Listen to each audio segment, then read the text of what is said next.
بارہ دیگر صلوات پڑھیں محمد وعلی محمد۔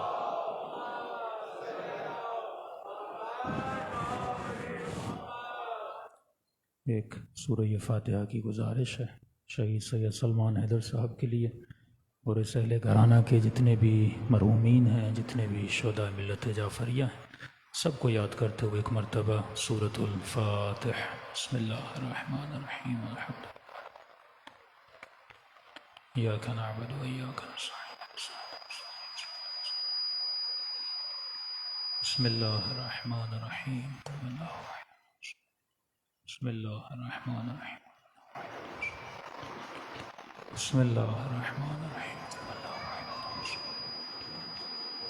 ربنا تقبل منا انک انت السمیع العلیم۔ صلوات پڑھیں محمد وعلی محمد۔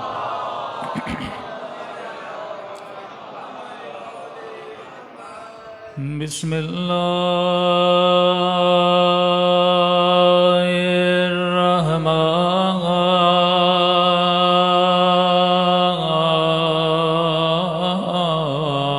الرحیم۔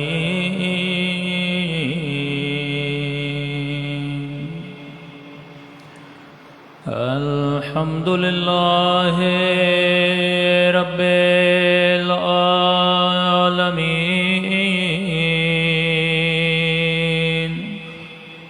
الحمد للہ کما هو أهله۔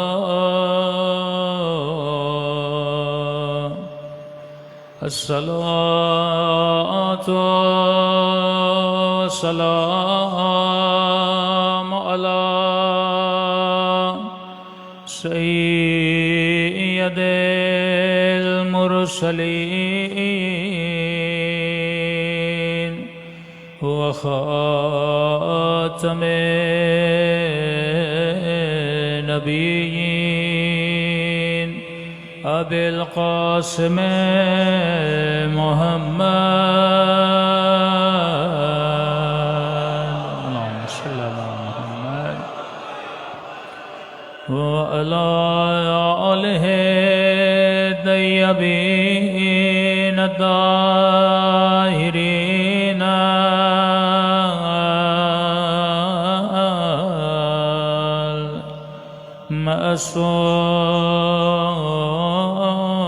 المعصومين۔ سب مل کے اپنے مولا کے ظہور کی دعا۔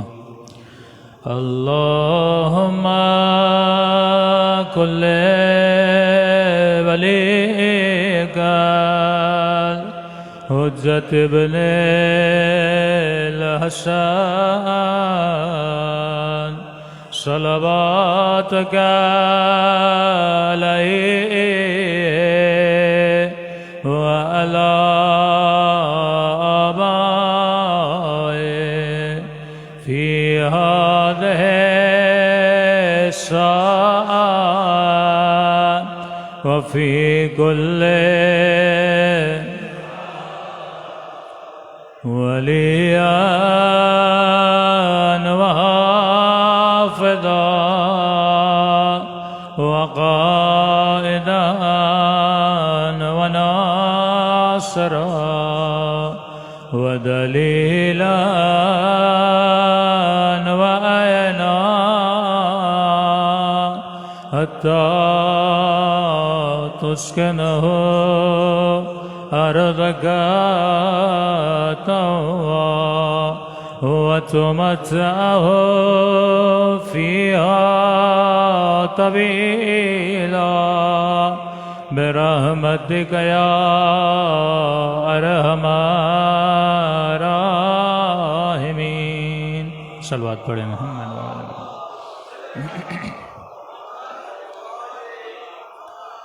بسم اللہ الرحمن الرحیم۔ رب اشرح لی صدری ویسر لی امری واحلل عقدۃ من لسانی یفقهوا قولی۔ اما بعد فقد قال سبحانہ وتعالی فی محکم کتابہ بسم اللہ الرحمن الرحیم کل نفس ذائقۃ الموت۔ صلوات پڑھیں محمد وعلی محمد۔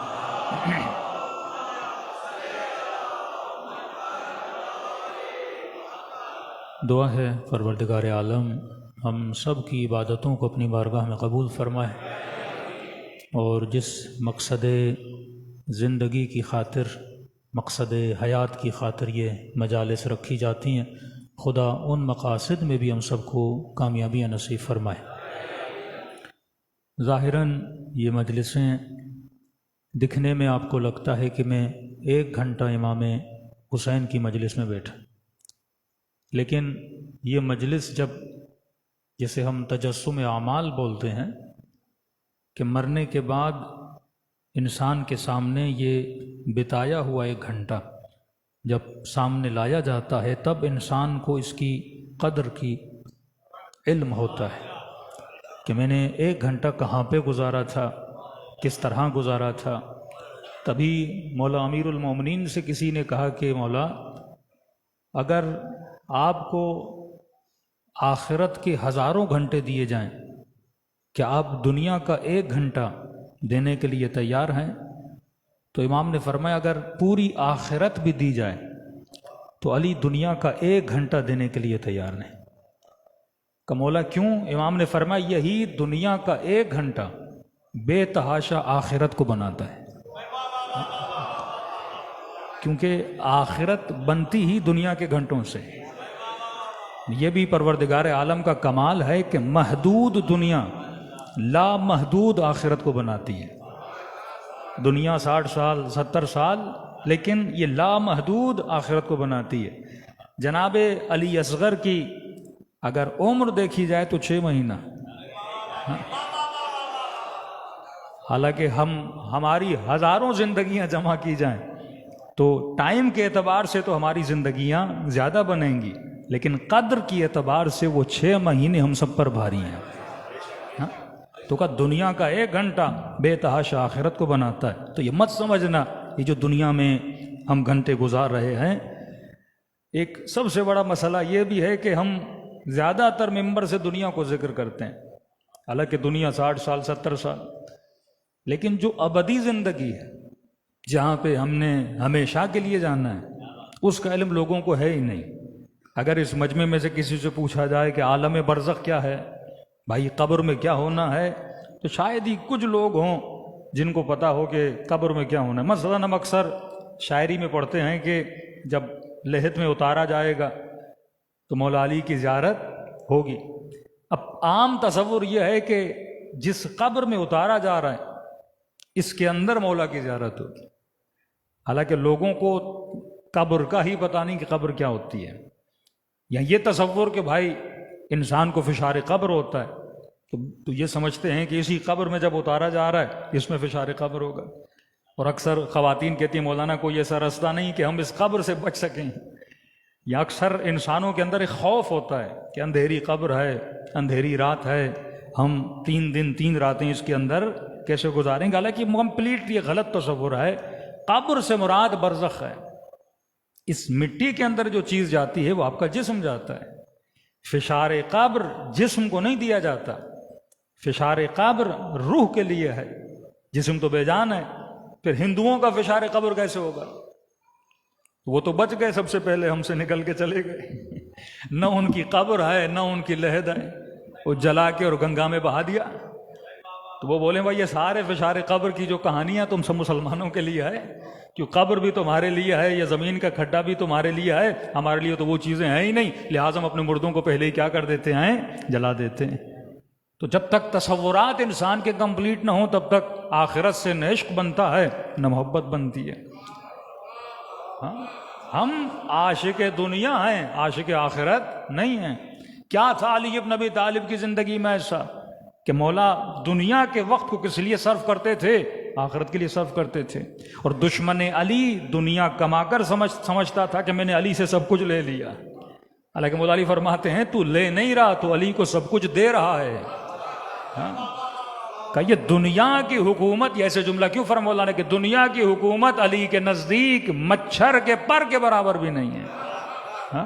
یہ اس کی ارزش کو بتایا جا رہا ہے، اس کی قیمت کو بتایا جا رہا ہے۔ آج آپ اپنے حکمرانوں کو دیکھیں کہ تخت کے لیے، تاج کے لیے، حکومت کے لیے قتل بھی کیا جا رہا ہے، غارت بھی کی جا رہی ہے، ناموس دردری بھی کی جا رہی ہے، کس کے لیے؟ اسی تخت و تاج کے لیے، اور صدیوں سے یہ کیا جا رہا ہے۔ یعنی یزید نے بھی یہی کیا، اس کے بعد آنے والی نسلوں نے بھی یہی کیا، لیکن جو کردار اہل بیت علیہ الصلوۃ والسلام کا تھا کہ امام نے فرمایا علی کی جوتی کی قیمت تمہاری حکومتوں سے زیادہ ہے۔ ہاں، یہ اس جتی کی قیمت کیوں ہے؟ کیونکہ یہ جتی اس پاؤں میں گئی ہے جس پاؤں نے ہمیشہ اللہ کی اطاعت کی ہے۔ ہاں، اب کئی چیزیں آپ سیرت اہل بیت سے بھی نکال سکتے ہیں، لیکن آج تھوڑا سا قبر پہ گفتگو کی جائے۔ قبر ایک ایسا گھر جس میں ہم سب نے جانا ہے، یعنی ہے کوئی اس مجمع میں ایسا بندہ جو کہے مجھے مرنا نہیں ہے؟ ہاں، فرق یہ ہے کوئی جلدی جائے گا، کوئی دیر سے جائے گا۔ تو اس لیے ارباب معرفت فرماتے ہیں کسی نے جلدی علی کی زیارت کرنی ہے، کسی نے دیر سے جا کے مولا کی زیارت کرنی ہے، لیکن یہ اٹل فیصلہ ہے کہ من یمت یرنی، جو بھی مرے گا وہ علی کی زیارت کرے گا۔ اب یہاں پہ لفظ ہے جو بھی، یہ نہیں کہ صرف شیعہ، کہ ہم یہ سوچیں کہ ہم دنیا سے جائیں گے تو علی ابن ابی طالب کی زیارت ہوگی۔ فرق یہ ہے کہ مومن جب مولا کی زیارت کرے گا تو مولا کا چہرہ اس کے لیے رحمت کی بارش کے باعث ہوگا، لیکن منافق اور کافر جب علی کو دیکھے گا تو مولا کا چہرہ اس کے لیے غضب الہی کا پیغام لے کر آیا ہوگا، کیونکہ اہل بیت حامل پیغامات الہی ہیں۔ کچھ لوگ سلمان کی طرح ہوں گے، یہ بھی مراتب ہیں، کچھ کی روح نکلتی ہے تو مولا کی زیارت کرتے ہیں، کچھ کا مقام اتنا ہے کہ ان کے جانے سے پہلے ان کے کفن کا بندوبست بھی علی کرتے ہیں، ان کی قبر کا بندوبست بھی علی کرتے ہیں، جس طرح مدائن میں مولا چلے گئے۔ یا مشہد کی وہ خاتون کہ ایک شخص کہتا ہے میں نے 40 ہفتے عمل کیا تاکہ مجھے امام وقت کی زیارت ہو جائے، اور جب آخری ہفتہ تھا اور میں نے اپنے گھر کی چھت پہ نماز پڑھ لی تو خواب کے عالم میں مجھے پیغام ملا کہ مشہد کی فلاں گلی میں فلاں گھر ہے، رات کے فلاں وقت میں چلے جانا، تجھے اپنے مولا کی زیارت وہاں پہ ہو جائے گی۔ کہتا ہے میں مشہد کی اس گلی میں گیا، جو نشانیاں بتائی گئی تھیں اسی گھر کو میں نے تلاش کیا، دروازے پہ دستک دی، رات کے 2-3 بجے تھے، بالکل خاموشی چھائی ہوئی تھی۔ اچانک اندر سے کچھ لوگوں نے دروازہ کھولا اور میں نے کہا کہ مجھے پیغام ملا ہے، یہاں پہ میرے امام زمانہ موجود ہیں۔ انہوں نے کہا بندر آ جائیے، ہم بھی اپنے مولا کا انتظار کر رہے ہیں۔ کہتا میں 3-4 لوگوں کے ساتھ گھر کے صحن میں کمپلیٹ اندھیرا تھا، اور اچانک میں نے کیا دیکھا، اس صحن کے اندر ایک تابوت ہے، تابوت کے اندر ایک جنازہ ہے۔ میں نے کہا کس کا جنازہ ہے؟ کہا ایک مومنہ عورت ہے، ایک علی کی چاہنے والی ہے، ایک امام کی ماننے والی ہے، اس کا جنازہ ہے۔ کہا امام کہاں ہیں؟ مجھے یہاں کیوں بلایا؟ کہا ہمیں بھی پیغام ملا ہے، وہاں پہ پہنچ جاؤ، ایک مومنہ کے جنازے کی تشییع کرنی ہے، اس کی نماز جنازہ پڑھنی ہے، اور پڑھانے والے کون ہیں؟ امام زمانہ ہیں۔ کہ یہ شرف ہمیں بھی ملنے والا ہے، ہم بھی انتظار میں کھڑے ہیں۔ یہ پریشان ہوا، یہ کون سی ایسی مومنہ ہے جس کا نماز جنازہ امام زمانہ پڑھائیں گے؟ کتنا بڑا مقام ہے۔ کہتے اچانک پھر دروازے پہ دستک ہوئی، اب جو دروازہ کھولا تو فرزند زہرا، نور امامت، نور ولایت، امام زمانہ دروازہ پر تھے۔ صلوات پڑھے محمد و آل محمد۔ کہتے مولا کی تشریف آوری ہوئی، 10 بوسی کی امام نے نماز جنازہ پڑھائی، ہم سب نے امام کے پیچھے نماز پڑھی، اس کے بعد امام رخصت ہو گئے، ہم نے جا کے اس خاتون کو دفن کیا۔ واپسی میں آتے ہوئے میں نے ان لوگوں سے پوچھا یہ کون تھی جس کا مقام اتنا بڑا؟ میں 40 ہفتے عمل کیا تھا کہ مولا کی زیارت ہو جائے، اور مجھے پیغام دے کر اس گھر میں بھیجا گیا۔ یعنی اگر مجھے امام کی زیارت ہوئی تو اس خاتون کی وجہ سے ہوئی، یعنی جو مرنے کے بعد بھی برکتیں دے، جو مرنے کے بعد بھی امام زمانہ کی زیارت کا باعث بنے۔ کہ اتنی نیک خاتون، نہ اس کا جنازہ ہوتا نہ مجھے امام زمانہ کی زیارت ہوتی۔ بتاؤ کون خاتون ہے؟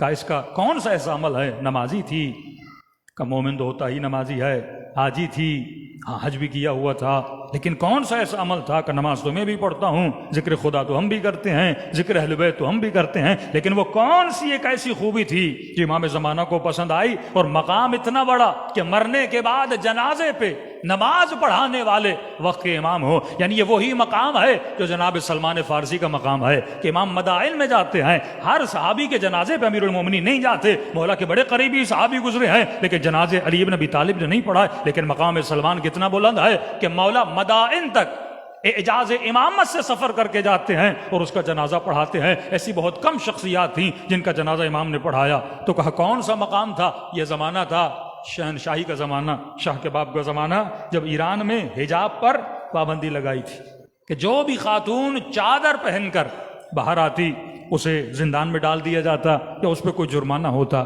کہ یہ خاتون 40 سال اپنے گھر سے نہیں نکلی، صرف اس کے لیے کہ میں اپنے امام زمانہ کو راضی رکھ سکوں. ہاں، اسے کہتے ہیں مشقت، کہ تم دنیا کے وقت کو اپنے امام کی اطاعت کے سائے میں گزارو. اگر ایسی زندگی گزارو گے تو امام کی آواز بھی آتی ہے. اگر تم نے ہمیں راضی کرنے کے لیے زندگی کو ایسا گزارا ہے تو ہم بھی تجھے راضی کرنے کے لیے تیرا نماز جنازہ پڑھانے کے لیے آئیں گے. ہاں؟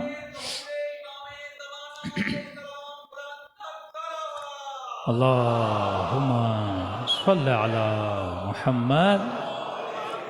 محمد وعجل فرجہم. تو قبر سے مراد کیا ہے؟ یہ اتنی احادیث اور اتنی روایات کہ فشار قبر ہے، گنہگار کی ہڈیوں کو ایسے نچوڑا جائے گا، یا مختلف عذاب جو قبر کے بیان ہوتے ہیں. منکر آئیں گے، نکیر آئیں گے.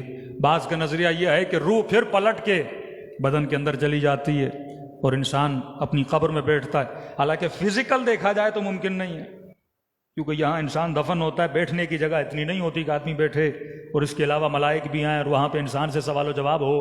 تو اس انسان کا کیا ہوگا خدا نخواستہ؟ مثلا بم کے ذریعے اس کی موت ہو گئی، جسم ٹکڑے ٹکڑے ہو گیا، یا جو جہاز میں پھٹ کے مر گئے، یا جو دریاؤں میں ڈوب کے مر گئے، جن کے جسموں کو مچھلیاں کھا گئیں، تو ان کا پھر قبر کا حساب و کتاب کیسے ہوگا؟ تو یہ کنڈیشن تو صرف ان کے لیے ہے جن کا جسم صحیح و سالم ہو. لیکن جس بندے کا جسم ہی صحیح و سالم نہیں ہے تو کیا منکر و نکیر اس کے پاس نہیں آئیں گے؟ یا ہندو ہیں یا کرسچن ہیں، مختلف مذاہب ہیں، پھر ان کا حساب ہو. قبر سے مراد ہے عالم برزخ. ورنہ جب آپ بے ہوش ہوتے ہیں تو ڈاکٹر آپ کے جسم کو چیرتا ہے، پھاڑتا ہے، آپ کو کوئی تکلیف نہیں ہوتی. جب آپ ہوش میں آتے ہیں تو آپ کو درد کا احساس ہوتا ہے. بالکل اسی طرح، یعنی جب بے ہوشی کی حالت میں مجھے تکلیف کا پتہ نہیں چلتا تو روح کے نکلنے کے بعد مجھے جسم کی تکلیف کا پتہ کیسے چلے گا؟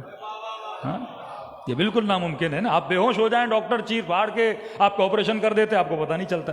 تو یہ کیسے ممکن ہے جب کہ روح بدن میں ہوتی ہے؟ وہ بے ہوش کر کے میرے دماغ کو زیر انداز کرتا ہے، مجھے پتہ نہیں چلتا. تو یہ کیسے ممکن ہے جب کمپلیٹلی روح بدن سے نکل جائے؟ اور اب ہم کہیں کہ اس جسم کو تکلیف ہوتی ہے تو یہ ناممکن ہے. علماء فرماتے ہیں قبر سے مراد ہے عالم برزخ.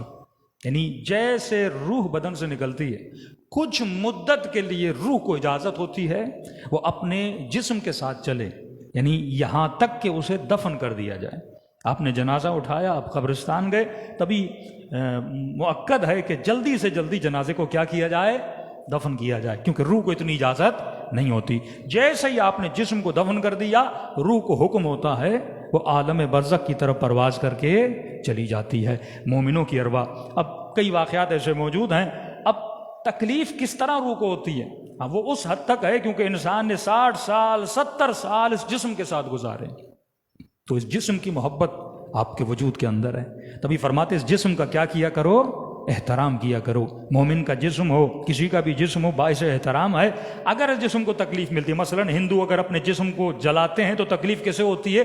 روح کو ہوتی ہے، محبت کی وجہ سے، نہ کہ انہیں جلنے کی تکلیف ہوتی ہے، قطعاً نہیں ہوتی. جب روح بدن سے نکلتی ہے تو کمپلیٹلی آپ کا تعلق اس بدن سے ختم ہو جاتا ہے. اب معصومین فرماتے ہیں اب یہ روح برزخی جسم کے اندر منتقل ہو جاتی ہے.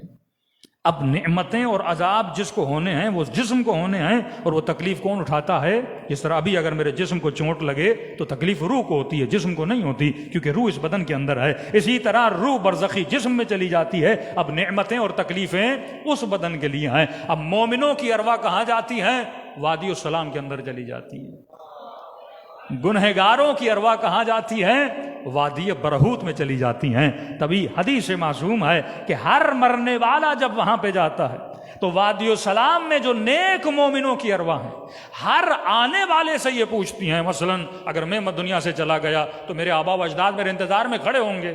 جو بھی مرحوم یہاں سے جاتا ان کے والد مرحوم، ان کے دادا مرحوم، ان کی دادی مرحومہ وہاں پہ کھڑی ہوتی ہیں اور سب سے پہلا سوال یہ کرتی ہیں کہ تم دنیا سے آ رہے ہو، ہمارا فلاں بیٹا ابھی زندہ ہے یا مر گیا، ہمارا فلاں رشتہ دار، میری بہن زندہ ہے کہ مر گئی، میرا فلاں رشتہ دار زندہ ہے کہ مر گیا۔ جب وہ کہتا ہے فلاں زندہ ہے تو وہ اللہ کا شکر ادا کرتے ہیں۔ معصوم فرماتے جب وہ کہتا ہے کہ فلاں مر گیا تو ان کے چہرے پہ آثار غم نمایاں ہو جاتے ہیں۔ کہ کیوں؟ کہ اگر مرا ہے اس کا مطلب ہمارے پاس نہیں آیا، وادی السلام میں نہیں آیا، اگر آتا تو ہم اس سے ملتے، اس کا مطلب وہ کہاں گیا ہے؟ وادی برہوت میں گیا ہے۔ تو فرمایا نیک لوگوں کی ارواح وادی السلام میں جاتی ہیں۔ رہی بات کہ علی بن ابی طالب کی زیارت کیسے ہوتی ہے، کب ہوتی ہے؟ اہل بیت کی زیارت، من یمت یرنی، جو بھی دنیا سے جاتا ہے، وہ مسیحی ہو، وہ مومن ہو، وہ مسلم ہو، سب اہل بیت علیہ الصلوۃ والسلام یعنی علی بن ابی طالب اور رسول خدا، ان دو شخصیات کی ان کو زیارت ہوتی ہے۔ سوال ہے کیوں ہوتی ہے؟ کیونکہ فرمایا انا و علی ابوا ھذہ الامہ، میں اور علی اس امت کے کیا ہیں؟ باپ کی حیثیت رکھتے ہیں۔ کہ یہ دنیا میں جو تمہارے ماں باپ ہیں یہ تمہارے جسموں کے ماں باپ ہیں، تمہارے روحوں کے ماں باپ نہیں ہیں۔ یہ جو نسبت آپ کی اپنے والد سے ہے، آپ کا والد کس چیز کا کریٹر ہے؟ آپ کے بدن کا۔ ہاں، بدن کو کس طرح بنایا وہ ترتیب قرآن میں موجود ہے، لیکن ہمارے روحوں کا باپ کون ہے؟ ہاں، روح کے باپ محمد ہیں اور علی بن ابی طالب ہیں۔ ہاں، صلوات پڑھیں۔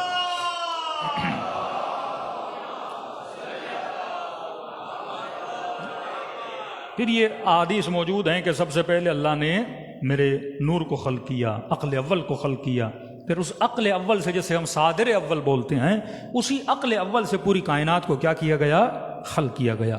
تو ہمارے ارواح کے جو ماں باپ ہیں وہ کون ہیں؟ رسول خدا اور حضرت امیر المومنین ہیں۔ اب مولا فرماتے ہیں کہ جس طرح تمہاری ولادت، مثال پہ غور کیجئے گا، فرمایا جس طرح تمہاری ولادت ہاسپٹل میں ہوتی ہے تو سارے رشتہ دار جمع ہوتے ہیں، سب سے زیادہ خوشی کسے ہوتی ہے؟ ماں کو اور باپ کو۔ سب سے زیادہ انتظار کس کو ہوتا ہے؟ ماں کو اور باپ کو۔ جب یہ بیٹا یا بیٹی اس ماں کی گود میں آتی ہے، ماں کو خوشی سب سے زیادہ کب ہوتی ہے؟ جب وہ بیٹی صحیح اور سالم ہو۔ خدا نخواستہ ایک ایسی بیٹی کی ولادت ہو، بیٹے کی ولادت ہو جس کے ہاتھ نہیں ہے، آنکھوں سے اندھا ہے، زبان سے گونگا ہے، تو ماں کو پیدائش پہ خوشی نہیں ہوتی، غم ہوتا ہے، کیونکہ بیٹا کیا پیدا ہوا ہے؟ ناقص پیدا ہوا ہے، بیٹی کیا پیدا ہوئی ہے؟ بیمار پیدا ہوئی ہے۔ لیکن جب صحیح سالم پیدا ہوتا ہے تو کیا ہوتی ہے؟ خوشی ہوتی ہے۔ مولا فرماتے اسی طرح جب مرنے والے عالم برزخ میں آتے ہیں، ان کی ولادت یا سالم ہوتی ہے یا ناقص ہوتی ہے۔ ہر بندہ دنیا سے وہاں جانے کے بعد سالم نہیں ہوتا۔ قرآن کی آیت ہے نا، جو یہاں پہ اندھا وہ وہاں پہ اندھا۔ اب یہ اندھے وہ نہیں جو حافظ قرآن ہوتے ہیں، آنکھوں کا اندھا نہیں، جو بابصیرت نہیں ہے، جو بمعرفت نہیں ہے۔ اولئک وقر فی آذانہم، جو حق کی آواز کو سنیں، لیکن قرآن کہتا ہے بعض کی مثال ایسے ہے جیسے ان کے کانوں میں کنکر ڈالے گئے ہیں، سنتے تو ہیں پر ایسے انسنا کر دیتے۔ مسجد سے آواز آتی ہے حی علی الصلاۃ، آؤ نماز کی طرف، انسنا کر دیتے جیسے میں نے سنا ہی نہیں ہے۔ جنگ صفین میں علی آواز دے رہے ہیں، سن رہے ہیں، لیکن ایسے سن رہے جیسے انسنا کر دیا۔ مسجد میں علی خطبے دیتے ہیں، ایسے سن رہے ہیں جیسے انسنا کر دیا۔ عاشورہ کے دن امام حسین حق کی طرح بلا رہے ہیں، سن رہے ہیں پر انسنا کر دیتے ہیں۔ ڈیلی زیارت عاشورہ پڑھتا ہے، سنتا ہے پر انسنا کر دیتا ہے۔ قرآن کے احکام کو سنتا ہے پر انسنا کر دیتا ہے۔ حلال و حرام کی تشریح کو سنتا ہے پر پھر بھی رزق حرام کے پیچھے دوڑا جاتا ہے، انسنا کر دیتا ہے۔ احکام الہی کو سنتا ہے پر انسنا کر دیتا ہے۔ قرآن کہتا ہے یہ دنیا میں اندھا ہے اور آخرت میں بھی اندھا اٹھایا جائے گا۔ یہ نقص کون سا ہے؟ نقص روحانی ہے، یہ صحیح سالم ولادت نہیں پاتا۔ فرمایا بالکل اسی طرح جس طرح دنیا میں بچے پیدا ہوتے ہیں، کچھ ناقص ہوتے ہیں، کچھ بیمار ہوتے ہیں، کچھ سالم ہوتے ہیں، وہاں پر بھی کچھ لوگ پیدا ہوں گے کمپلیٹ صحیح سالم، جناب سلمان کی طرح، جناب اور کی طرح، جناب حبیب ابن مظاہر کی طرح، ہمارے شہداء کی طرح صحیح سالم ہو کر پیدا ہوں گے۔ اور کچھ لوگ وہ ہیں جو ناقص ہو کر پیدا ہوں گے، ناقص الخلقہ یعنی اندھے ہوں گے، ہاتھوں سے لولے لنگڑے ہوں گے۔ اور کچھ وہ ہیں جن کی شکلیں شکلیں بدلی ہوئی ہوں گی. قرآن کہتا ہے قردۃ خاسئین، حیوانوں کی شکل میں آئیں گے. آپ کیا سمجھتے ہیں دشمنان اہل بیت کیا انسانی شکل میں آئیں گے؟ یہ حیوانی شکل میں آئیں گے. کچھ لوگ مولا فرماتے ہیں مچھر کی طرح، کچھ لوگ مکھی کی طرح، کچھ لوگ گدھوں کی طرح، یعنی ان کی شکلیں انسانی نہیں ہوں گی. اور کچھ وہ ہیں شکل تو صحیح سالم ہوگی لیکن بیچارہ ناقص پیدا ہوگا. چوتھے وہ ہیں پیدا تو ہوں گے سب کچھ صحیح ہے لیکن بیمار ہو کر پیدا ہوں گے. اب بیمار کا علاج ہے، ناقص کا علاج نہیں ہے. بیمار کا علاج ہے، ناقص کا علاج نہیں ہے. تبھی کہا خالدین فیہا، کچھ لوگ ہمیشہ جہنم میں رہیں گے. لیکن بیمار کو وادی برہوت میں بھیجنے کے بعد وہ ٹھیک بھی ہو سکتا ہے. دیکھیے ایک ہاسپٹل ہے کینسر کا، ایک ہاسپٹل ہے مثلاً ہیپاٹائٹس کا، کڈنیز کا علاج کرتا ہے. کچھ لوگ وہ ہیں جو لا علاج ہیں. مثلا بچہ پیدا ہوا، آنکھیں نہیں، ہاتھ نہیں، اب اس کا آپ کیا کر سکتے ہیں؟ کچھ بھی نہیں. جتنی دیر تک ایڈمٹ رہے گا مشین کے ذریعے رہا تو رہا، اس کے بعد دنیا سے چلا جائے گا. کچھ بچے بیمار پیدا ہوتے ہیں، پھیپھڑے صحیح کام نہیں کر رہے. اب ماں کو تکلیف تو ہوتی ہے لیکن کہا جاتا آپ 1 ہفتہ 10 دن 15 دن بچے کو دیں، ہم اس کو مشین پہ لگاتے ہیں انشاءاللہ اس کے پھیپھڑے صحیح ہو جائیں گے. تو فرمایا جو محب ہے اور شیعہ ہے فرق ہے. شیعہ تو ڈائریکٹ ہی چلا گیا وادی السلام میں اہل بیت کی ملاقات کر کے. لیکن کچھ لوگ ایسے ہیں جو چاہنے والے ہیں لیکن گناہوں کی عادتیں، اب ڈیپینڈ ہے ان کے گناہ کیسے ہیں. کچھ شرک کے گناہ میں مبتلا، کچھ شراب کے گناہ میں مبتلا، کوئی رزق حرام کے گناہ میں مبتلا. اب گناہ کی اپنی کیٹیگری ہے، اس حساب سے ان کو وادی برہوت کے ہاسپٹل میں بھیجا جائے گا. وہاں جانے کے بعد پیوریفیکیشن ہوتی ہے. اب یہ بھی نعمت الہی ہے کہ معصوم نے فرمایا ہم اپنے چاہنے والوں کی کیا کریں گے؟ شفاعت کریں گے. یعنی کوئی بھی ایسا اہل بیت کا محب نہیں جو جنت میں نہ جائے. لیکن کیسے جائے گا وہ پروسیس بھی تو بتایا جائے. وہ وادی برہوت میں بھیجا جاتا ہے، اور جس طرح ہاسپٹل میں ایک بیمار کو ٹھیک کیا جاتا ہے اسی طرح وادی برہوت میں عذاب الہی کے ذریعے اسے پاک کیا جائے گا اور ضمانت علی کے بدلے میں اسے جنت میں بھیجا جائے گا. لیکن وہ عذاب بھی تو بڑا کٹھن عذاب ہے نا. مومن کی تو کوشش ہی ہونی چاہیے. اب اس تکلیف کو سنیے، امیر المومنین کے جملے. فرمایا جس طرح ماں صحیح سالم بچے کو دیکھ کر خوش ہوتی ہے. ہر بچہ 2 پیٹ ہیں، دنیا کا پیٹ، ماں کا پیٹ، دنیا کا پیٹ، اور آخری ولادت جو ہماری ہوتی ہے عالم برزخ میں وہ ہماری ایک فائنل ولادت ہے. اس کے بعد کوئی انسان کی ولادت نہیں ہے. پہلی ولادت آپ کی کب ہوتی ہے؟ جب آپ ماں کے پیٹ سے نکلتے ہیں. دوسری ولادت آپ کی کب ہوتی ہے؟ جب عالم برزخ میں آپ پیدا ہوتے ہیں. تو ماں کے پیٹ میں جسم بنتا ہے، دنیا کے پیٹ میں روح بنتی ہے. ماں کے پیٹ میں اگر ماں کھانے پینے کا صحیح خیال نہ کرے تو بچہ بیمار پیدا ہوگا. غلط چیزیں کھائے، غلط چیزوں کو استعمال کرے تو بچہ بیمار. دنیا کے پیٹ میں اگر اعمال بندے کے صحیح نہ ہو تو برزخ میں ولادت کیا ہوتی ہے؟ غلط ہوتی ہے. ماں کے پیٹ سے نکل کر جب بچہ دنیا میں آتا ہے تو ماں کی گود میں آتا ہے. دنیا کے پیٹ سے نکل کر جب برزخ میں جاتا ہے تو علی کی گود میں آتا ہے. اب امام کے جملے پہ ذرا غور کرنا. فرمایا جتنی خوشی تمہاری ماں کو ہوتی ہے، تمہارے باپ کو ہوتی ہے، تمہارے رشتہ داروں کو ہوتی ہے کہ ہاسپٹل میں سارے جمع ہوتے ہیں، بیٹے کی ولادت ہوئی ہے، بچے کی ولادت ہوئی ہے، بیٹی کی ولادت ہوئی ہے، مٹھائیاں لے کر آتے ہیں کیونکہ پیدائش جو ہے وہ خوشی کا دن ہے. بچہ صحیح سالم پیدا ہوا سارے لوگ خوش ہیں، ناسالم پیدا ہوا سارے لوگ غمگین ہیں. ارے بیچارے کا بچہ صحیح پیدا نہیں ہوا، بیمار پیدا ہوا، لولا پیدا ہوا، لنگڑا پیدا ہوا. فرمایا بالکل اسی طرح جب عالم برزخ میں تیری پیدائش ہوتی ہے، اگر تو صحیح سالم ہے تو جیسی خوشی پیدائش کے وقت تیری ماں کو ہوئی تھی اس سے زیادہ خوشی علی ابن ابی طالب کو ہوتی ہے. کیونکہ انا و علی ابوا حاجل ماں، ہم اس ارواح کے کیا ہیں؟ ماں باپ ہیں. جب صحیح سالم بچے کو اپنی گودوں میں لیتے ہیں تو علی کو خوشی ہوتی ہے. جب سلمان جیسی پیدائش ہو، جب حبیب ابن مظاہر جیسی پیدائش ہو، جب جناب حر جیسی پیدائش ہو تو علی کو خوشی ہوتی ہے. جب قمبر جیسی پیدائش ہو تو علی کو خوشی ہوتی ہے. لیکن فرمایا جب بچہ ناقص پیدا ہوتا ہے، جتنا دکھ تمہاری ماں کو ہوتا ہے اس سے کئی گنا زیادہ دکھ علی ابن ابی طالب کو ہوتا ہے. کیونکہ بڑی محنت کی اہل بیت نے اس روح کی بقا کے لیے، جسم کی بقا نہیں، روح کی بقا. کربلا کا پورا واقعہ کس کی بقا کے لیے؟ اصلاح امت جدی، تاکہ تیرے وجود کی اصلاح کی جائے. ذکر علی اور فکر علی دونوں چیزیں ضروری ہیں. ہم ذکری مسلمان نہیں ہیں، اللہ والے نہیں ہیں، فکری مسلمان ہیں جو فکر علی ابن ابی طالب کو اپنے وجود کے اندر کیا دے، سما دے. صلوات پڑھے محمد و آل محمد.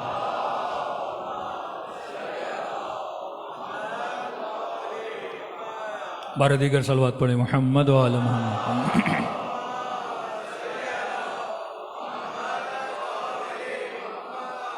اب فشار قبر کے عوامل کیا ہیں، یہ ذرا مولا کی زبان سے سنیں اور کوشش کریں کہ ہم بھی فشار قبر سے بچ سکیں.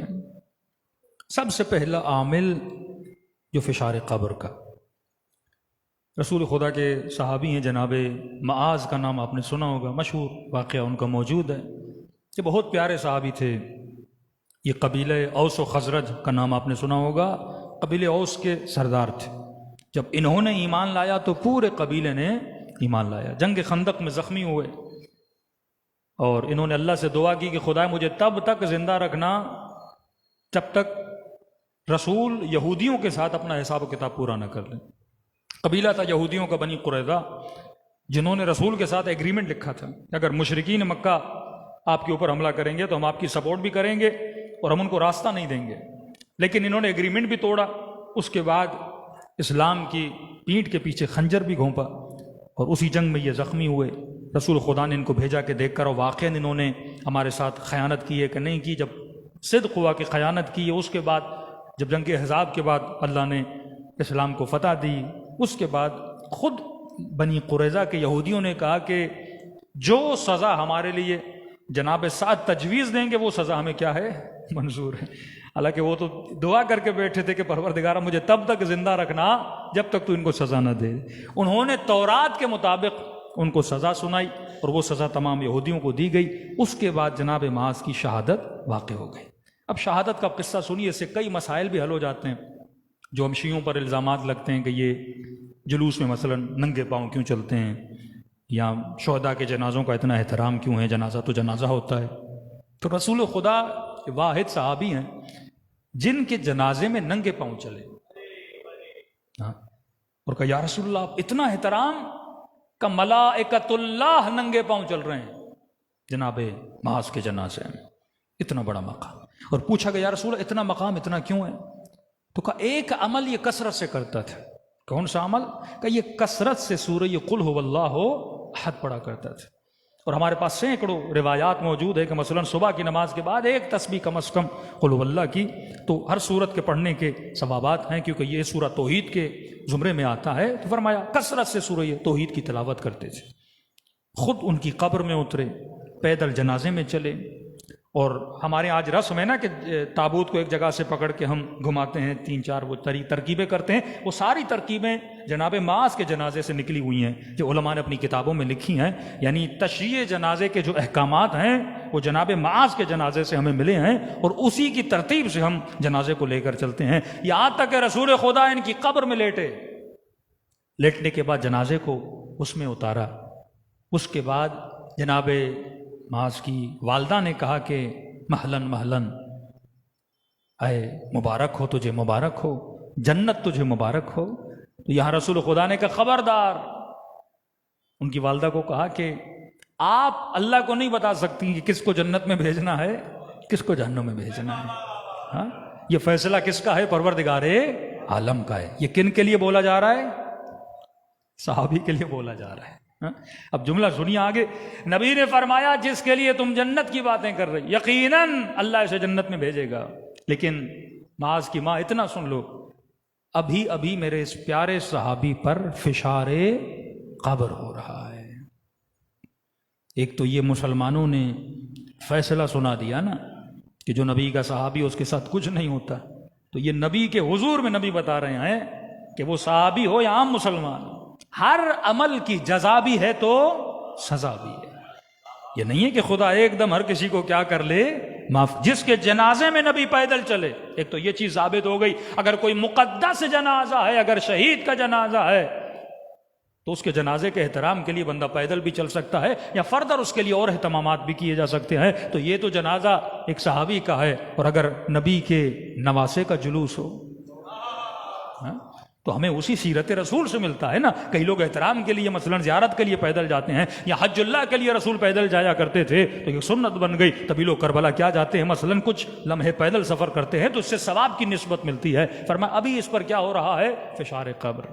لیکن وہ فشار قبر کتنا تھا؟ رسول نے کچھ ٹہنیاں قبر پہ رکھ لیں کہ جب تک یہ گیلی ہیں تب تک فشار قبر ہے.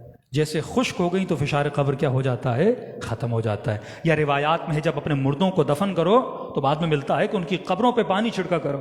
جب تک قبر گیلی رہے گی صرف اس مدت تک اس پر کیا ہوگا, فشار قبر ہوگا.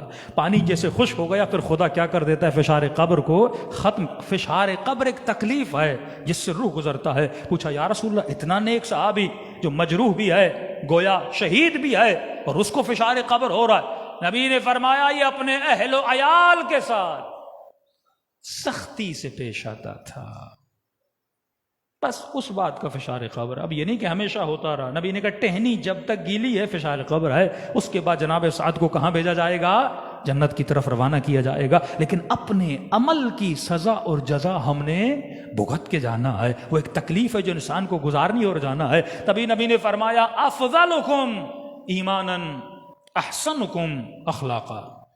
سب سے افضل ترین ایمان اس کا ہے جس کا بہترین اخلاق ہے.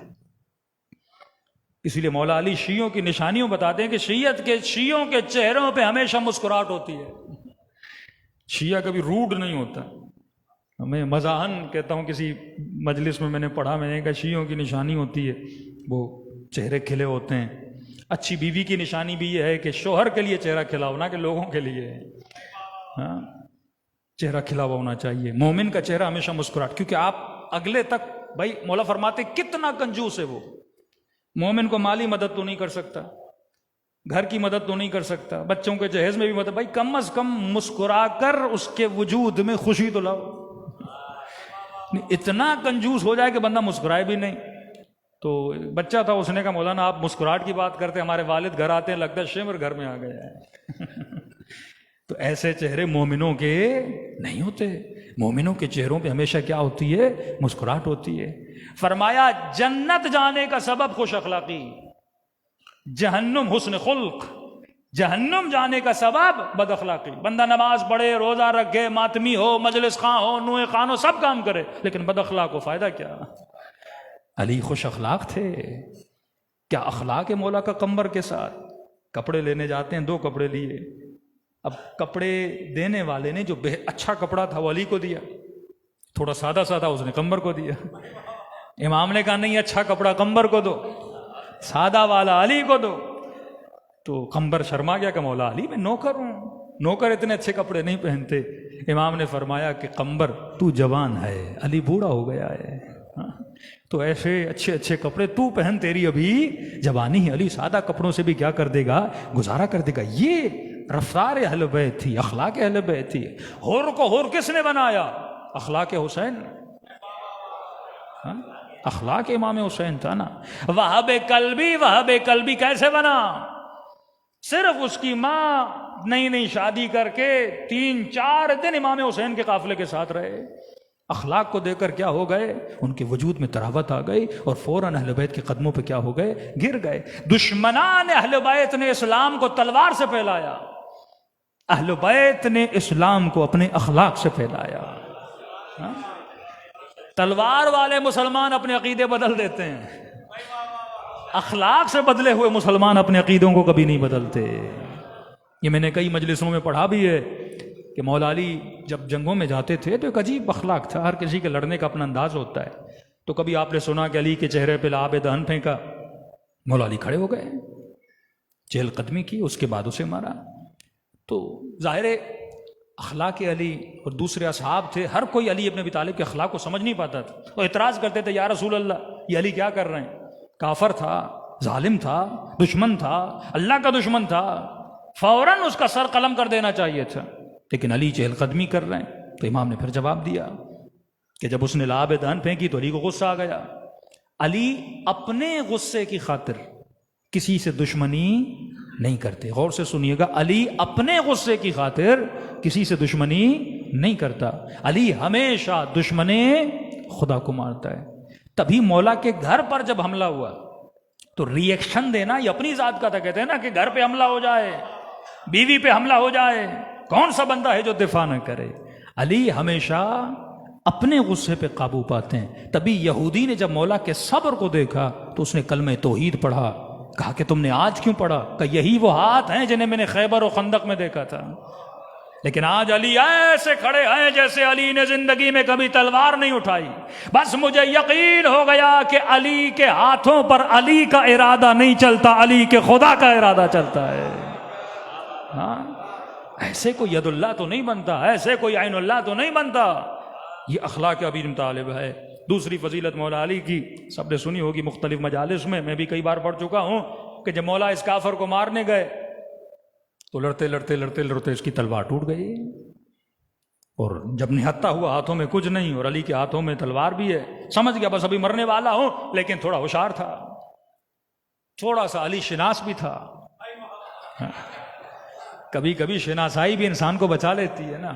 دیکھیں کئی لوگ جاتے ہیں, آقا کراتی کہتے ہیں کتنے لوگ امام رضا کے حرم میں جاتے ہیں, امام حسین کے حرم میں, لیکن ہر کسی کو نہیں ملتا. لیکن کئی لوگ ہیں جاتے ہیں امام سے کچھ باتیں کرتے ہیں, لے کے فوراً آ جاتے ہیں.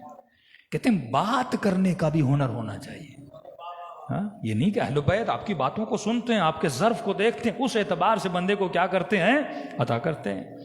ہوشیار تھا تو فوراً کہا کہ علی میں نے سنا ہے آپ بڑے سخی ہو. تو امامت کے امام نے کہا تو نے سچ سنا ہے, ہم سخی ہیں. کہ میدان جنگ میں بھی سخاوت ہے, کہ جب سخی ہوں تو ہر جگہ سخی ہوں. کہا کہ آج اگر کچھ مانگوں تو آپ مجھے دیں گے؟ امام نے کہا مانگو جو مانگنا ہے. یہاں پہ اس نے بے وقوفی کی. اگر عقل مند ہوتا تو علی سے وہ مانگتا جو سلمان نے علی سے مانگا تھا. تو امام نے کہا کیا مانگنا ہے؟ کہا آپ سخی ہیں؟ کہا سخی ہوں. کہا اپنی تلوار مجھے دیجیے. اب سوچ رہا تھا کہ تلوار مانگوں گا تو علی نہیں دیں گے, اور وہیں پہ بول دوں گا کہ آپ تو سخی نہیں ہیں. اور مولا نے بے جھجک کے فوراً اپنی تلوار اس کے سامنے پھینک دی. اس نے جب تلوار اٹھائی تو تاریخ لکھتی ہے اس کے تیور بدل گئے. جو پہلے ڈر رہا تھا اب اس میں شجاعت کے آثار پیدا ہو گئے, اور کہنے لگا یا علی اب مجھ سے آپ کو کون بچائے گا. ہاتھ میں تلوار ہے اور دیکھا مولا کے ہاتھوں میں تلوار نہیں, تو کہا یا علی اب مجھ سے آپ کو کون بچائے گا. یہ سننا تھا تو مولا کے چہرے پہ ہلکی سی مسکراہٹ آئی. امام نے کہا تو کیا سمجھتا ہے علی تلوار کے زور پہ لڑتے ہیں؟ کہا وہ اور ہیں جو تلوار کے بھروسے پہ لڑتے ہیں, علی اپنے خدا کے بھروسے پہ لڑتا ہے. ہاں, جب یہ عالم ایمان اور یقین بر پروردگار عالم کو دیکھا اس نے فوراً تلوار پھینکی. کہا علی اگر تیرا خدا ایسا ہے جس پہ تجھے اتنا بھروسہ ہے اس پر میں بھی ایمان لانا چاہتا ہوں. فوراً مولا علی نے کلمہ پڑھوایا. اب دیکھیے اخلاق کے ذریعے میدان جنگ میں علی نے اسے کیا بنا دیا؟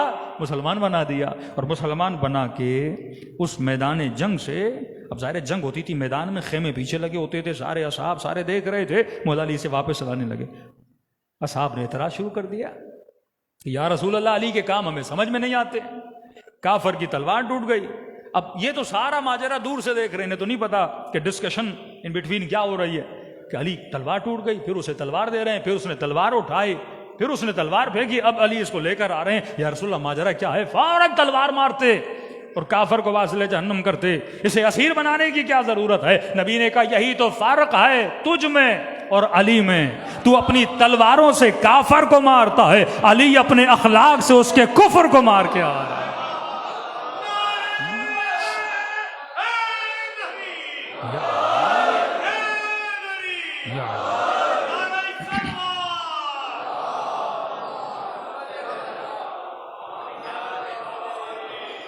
یہ ہے افضلکم ایمانا احسنکم اخلاقا.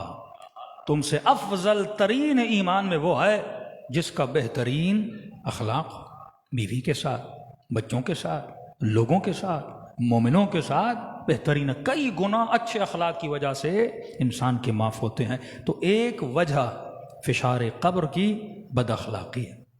خواتین بھی اس پہ غور کریں, جوان بھی اس پہ غور کریں. ماں باپ کا اخلاق, والدین کا اخلاق, بہن بھائی کی آپس میں اخلاق, مومن کا مومن سے اخلاق, مراتب اخلاق بہت بلند ہیں, تفصیل اس کی بلند ہے. دوسری وجہ فشار قبر کی.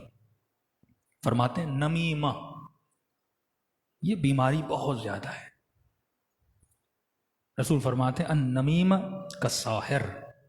نمیمہ بولتے ہیں یہاں کی بات وہاں لے جانا، مومنوں کے پیچھے باتیں کرنا. آپ کو کسی کا عیب پتہ چلا، کسی کمزوری پتہ چلی، کیوں؟ فرمایا جو سزا الکاہن کالساحر والساحر کالکافر، یہ بھی بیماری ہمارے یہاں بہت ہے. سورہ بقرہ میں آواز آتی ہے سحر و جادو کرنے والے کی سزا موت ہے، پھانسی ہے جو جادو کرتا ہے. کیوں؟ کیونکہ جادو لوگوں کے دلوں میں کیا ڈالتا ہے؟ تفرقہ ڈالتا ہے. قرآن کہتا ہے کہ میاں بیوی میں جادو کر کے جو تفرقہ ڈلواتے ہیں وہ جہنمی ہیں. اسی طرح جو نمیمہ کرتا ہے یہاں کی بات وہاں، اس مومن کی برائی، اس مومن کی برائی، اس مومن کی، جہاں بیٹھے چار لوگ آپس میں برائیاں کرنے شروع ہو گئے. یعنی آپ نے لوگوں کے دلوں کو کیا کیا؟ ایک دوسرے سے جدا کیا. اس کے بجائے کہ ہم دلوں کو ملاتے، ہم دلوں کو کیا کر رہے ہیں؟ جدا کر رہے ہیں. اور فرمایا اشد عذاب یعنی فشار قبر ہوتا ہے چغل خوری کرنے والوں کی وجہ سے. ایک خاتون نے فون کیا کہ مولانا میری سانس نے میرے شوہر کو مجھ سے الگ کروا دیا تاکہ طلاق دلا دیں. ہم نے کہا کیا کیا؟ انہوں نے کہا جادو کیا ہے. اب جادو کا مطلب صرف سحر نہیں ہے، یہ جو اور بھی اعمال ہوتے ہیں لوگوں کو آپس میں جدا کرنے کے. تو جب نشانیاں بتائیں واقعاً وہی تھا. تو تعجب ہم نے کو کہا کہ بھائی آپ کی جو سانس ہے نماز پڑھتی ہیں، ہاں مولانا پابند ہے، روزہ رکھتی ہیں مولانا، عزاداری کرتی ہیں مولانا، بڑی متدین ہے.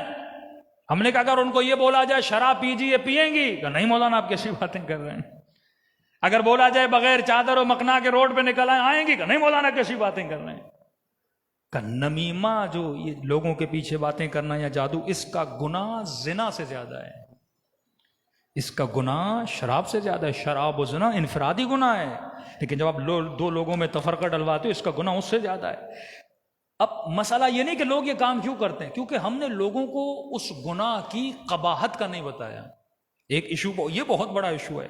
ہم ممبر سے بتاتے ہیں زنا بہت بڑا گناہ ہے، یزید نے شراب پینا بہت بڑا گناہ ہے، لیکن آج تک کسی کو نہیں بتایا چغل خوری کتنا بڑا گناہ ہے، اس سے بھی زیادہ. الغیبۃ اشد من الزنا، کبھی کا اشد من القتل، یہ زنا سے بدتر ہے. لیکن ہمارے بیچ میں غیبت کرنا ایک عام سی عادت ہے. اس مولوی کی برائی کی، اس مومن کی برائی کی، اس خاتون کی برائی کی، یعنی بالکل ایک جیسے بندہ چٹنی اور پتہ نہیں چھولے کھا رہا ہے اسی طرح غیبت کر رہا ہے. امام سے پوچھا کہ مولا اتنا گناہ کیوں؟ فرمایا یہ بدتر گناہ اس لیے ہے کیونکہ کوئی بندہ زنا مسجد میں نہیں کرے گا، کوئی بندہ شراب امام بارگاہ میں نہیں پیے گا، لیکن یہ واحد گناہ ہے جو مسجد میں بھی ہوتا ہے، امام بارگاہ میں بھی ہوتا ہے، اور بعض اوقات ممبر سے بھی ہو جاتا ہے. اب جھگڑے کس چیز کی وجہ؟ اسی کی گھر تباہ ہوتے ہیں، تفرقہ ڈل جاتا ہے. ایسے بندے کو کبھی بھی جنت کی راحت نصیب نہیں ہوتی جو گناہ نمیمہ میں مبتلا ہے. یعنی فشار قبر میں سے بدترین فشار اس بندے کو ہوتا ہے چغل خوری کرتا ہے. اس سے نتیجہ کیا ہوتا ہے؟ دو لوگوں کے دلوں میں آپ کیا ڈالتے ہو؟ تفرقہ ڈالتے ہو. مومن وہ ہوتا ہے خوش اخلاق، اگر کسی کے دل میں کسی کی برائی بھی ہے تو آپ اسے کیا کرو؟ دلوں کو جوڑو، نہ کہ دلوں کو توڑو. اور یہ جو کام کرواتے ہیں ان کی سزا تو اشد العذاب ہے. اگر اسلامی حکومت اور قوانین اسلامی ہو تو ایسے لوگوں کو پھانسی بھی ہو سکتی ہے. تو لوگوں کے بیچ میں کیا ڈالتے ہیں؟ اس کو مفسد فی الارض کہتے ہیں. اور مفسد فی الارض کی زمین میں فساد ڈالنے والے کی سزا کیا ہوتی ہے؟ قتل ہوتی ہے. صلوات پڑھے محمد و آل محمد پر.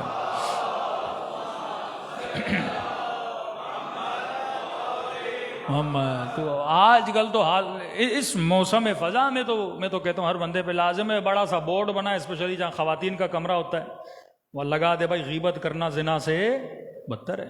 غفلت اتنی ہے نا، اب یاد دلانے کے لیے دیواروں پہ بورڈ ہونا بہت ضروری ہے. اس کے بجائے کہ گھروں میں کسی پہاڑ کی تصویر لگاؤ، کسی اچھی سینری کی تصویر لگاؤ. میں تو کہتا ہوں یہ بڑی بڑی تصویریں بنا کے لگا دو کہ رسول خدا نے کہا الغیبۃ اشد منا، جو غیبت کرتا ہے وہ زنا سے بدتر ہے. یا غیبت کرنے والے کمرے سے کیا ہو جائیں؟ نکل جائیں. کسی مومن نے کہا مولانا غیبت ہو رہی ہو تو پھر کیا کریں؟ تو کہا بلند آواز میں صلوات پڑھ لو. صلوات پڑھے محمد و آل محمد.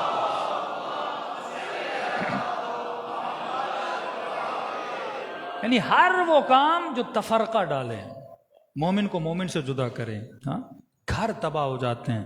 اور یہ جو تعویذ کرنے والی، جادو کرنے والی بنگالی بابوں کی مشینیں بنی ہوئی ہیں، آدھے گھر تو انہوں نے تباہ. حالانکہ اثر اس کا اتنا نہیں ہوتا وہ بہت کم لوگ ہوتے ہیں جن کے ان چیزوں میں ایک اثر بھی ہو، شیطانی لوگوں کہ لوگوں کو جدا بھی کریں. اثر بہت قلیل مدت تک ہوتا ہے، اتنا نہیں ہوتا، لیکن جو بھی یہ کام کرتے ہیں یا جو یہ کام کرواتے ہیں ان کے لیے باعث فکر ہے کہ بھائی اس سے کیا ہوتا ہے، فشار قبر ہوتا ہے. آپ اپنا کام کرے جائیں، ضرورت نہیں کہ آپ دو مومنوں کو آپس میں لڑائیں. تیسری چیز جس کی طرف بھی ہماری توجہ، پہلی چیز کیا ہے؟ بد اخلاقی. دوسری چیز چغل خوری، یہاں کی بات وہاں، کسی کے پیٹھ پیچھے بات کرنا، جادو کرنا، یہ چیزیں فشار قبر. تیسری چیز فرماتے ہیں جو تارک الصلاۃ ہے، جو نماز کو ترک کرتا ہے. ہاں، قرآن نے 4 نمازیوں کا ذکر کیا ہے. جہنم کے مراتب ہیں. ایک مرتبہ جہنم کا جسے صغر بولا گیا، جو اصحاب صغر ہیں جہنم کی ایک اس کے منازل ہیں، اس میں ہوں گے. ان سے پوچھا جائے گا کہ تم لوگوں نے کون سا گناہ کیا تھا؟ کہیں گے ہم نماز پڑھتے نہیں تھے. ان پر فشار قبر اور عذاب اشد. دوسری چیز، جو نماز پڑھتے تو ہیں لیکن ساہون ہیں، نماز میں سستی کرتے ہیں. اذان آتی ہے اتنا ڈیلے کرتے ہیں بالکل قضا کے قریب، پھر بھی کوئی کام آ جاتا ہے اور نماز ان بندوں سے کیا ہو جاتی ہے؟ چھوٹ جاتی ہے. اس کی مثال ہمارے استاد اس طرح دیا کرتے تھے، کسی باپ نے بیٹے کو کہا بیٹا میرے لیے اخروٹ لے کر آؤ، تو ایک بیٹا وہ ہے جو کہتا ہے میں نہیں لاتا اخروٹ. اس نے اس کو ترک کیا، اور ترک کرنے والا کفر اور شرک کی منزل کے بیچ میں ہوتا ہے. ایک بندہ نماز نہیں پڑھتا لیکن مانتا ضرور ہے، لیکن ایک بندہ منکر نماز ہے، وہ تو دین سے خارج ہو جاتا ہے نا.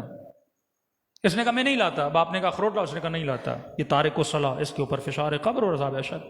دوسرا وجہ سے کہا اخروٹ لاؤ، یہ اخروٹ تو لایا لیکن ایسے اخروٹ لایا جن کے اندر مغز ہی نہیں ہے. بھائی دیکھ بھال کے لاؤ، دکان پہ جاؤ، اخروٹ چیک کرو، اچھے بھی ہیں کہ برے ہیں. ایسے ہی اس نے کہا ڈال دو، اور بے توجہ ہی لے کے اخروٹ لے کر آیا. اندر مثلا جلے ہوئے اخروٹ تھے. تو نماز تو پڑھی، کھوکھلی نماز پڑھی، ہاں، بے توجہ نماز پڑھی. تبھی یہ بھی حدیث ہے، جو کمپلیٹ رکوع کرتا ہے وہ فشار قبر سے بچتا ہے. رسول نے دیکھا ایک نبی کا صحابی نماز پڑھ رہا ہے، اور نماز پڑھتے پڑھتے بہت تیز پڑھ رہا تھا. نبی نے کہا اس کی نماز کوے والی نماز ہے. کوا چونچ مارتا ہے نا جلدی، بندے کو پتہ ہی نہیں بھائی سجدے پہ تمہارا ماتھا گرا کہ نہیں گرا. سکون کے ساتھ، تم انینے کے ساتھ، اطمینان کے ساتھ کیا کرو؟ اللہ کی عبادت کرو. ایسے نماز پڑھو جیسی حسین نے کربلا میں پڑھی ہے، اطمینان کے ساتھ. فرمایا دوسری، اب اخروٹ تو لایا لیکن کھوکھلا ہے، اس کا کوئی فائدہ نہیں. اس نے نماز تو پڑھی لیکن کھوکھلی پڑھی. تیسرا وہ بندہ ہے جسے بولا اخروٹ لاؤ، اخروٹ کی جگہ کوئی اور چیز لے کر آیا. یہ لوگ بھی 4 نمازیوں کا خدا ذکر کرتا ہے. یعنی اللہ نے بولا تھا لاؤ کچھ اور، لایا کچھ اور. ہم دنیا میں آئے تھا کہ اہل بیت کی اطاعت اور ولایت کو لے کر جائیں، اور مسلمان کچھ اور چیز وہاں پہ لے کر کھڑے ہو جائیں. تو مطلب ایک چیز کے بدلے کوئی اور چیز، ان پر بھی کیا ہوتا ہے؟ فشار قبر ہوتا ہے. کامیاب وہ ہے جسے جو بولا جائے اس چیز کو اللہ کی دربار میں لا کے کھڑا کر دے. وہ نماز ہے جو اہل بیت کے اصحاب نے پڑھی. اور بھی کئی ساری نشانیاں ہیں، لیکن فرمایا جو کچھ تم دنیا میں انجام دیتے ہو اس کا اثر تجھے آخرت میں ہوتا ہے. قرآن کی آیت ہے، اس کی تھوڑی سی تشریح کہ کل نفس ذائقۃ الموت، ہر نفس کو موت کا ذائقہ چکھنا ہے. میں نے کئی مجلسوں میں یہ بیان کیا، آج اشارتاً اس کو بیان کر رہا ہوں. ہم سب نے کیا چکھنا ہے؟ موت کا ذائقہ. اب خود سے پوچھئے یہ ذائقہ کیسا ہے؟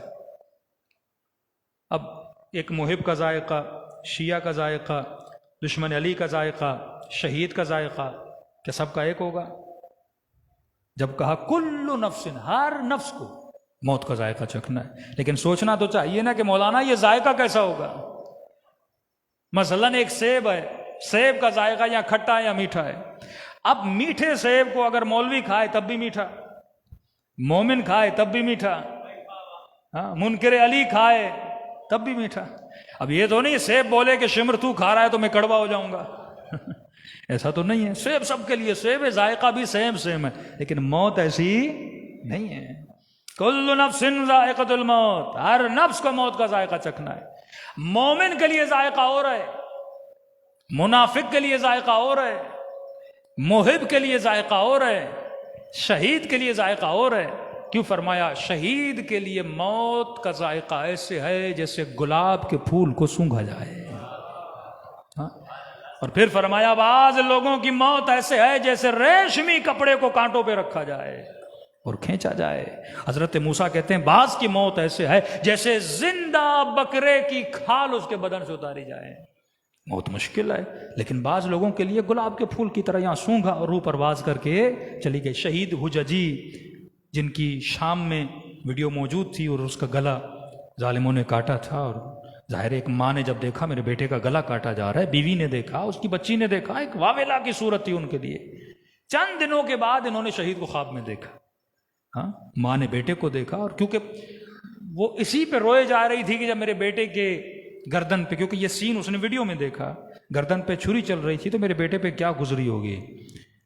تو بیٹا خواب میں آیا اور اس سے پوچھا کہ بیٹا تمہیں تکلیف تو نہیں ہوئی جب وہ چھری چلا رہے تھے؟ تو اس نے وہی حدیث کے جملے کہ اماں مجھے کچھ پتہ نہیں چلا، بس ایسے لگا جیسے کسی نے گلاب سنگھایا ہو اور میری روح پرواز کر کے چلی گئی.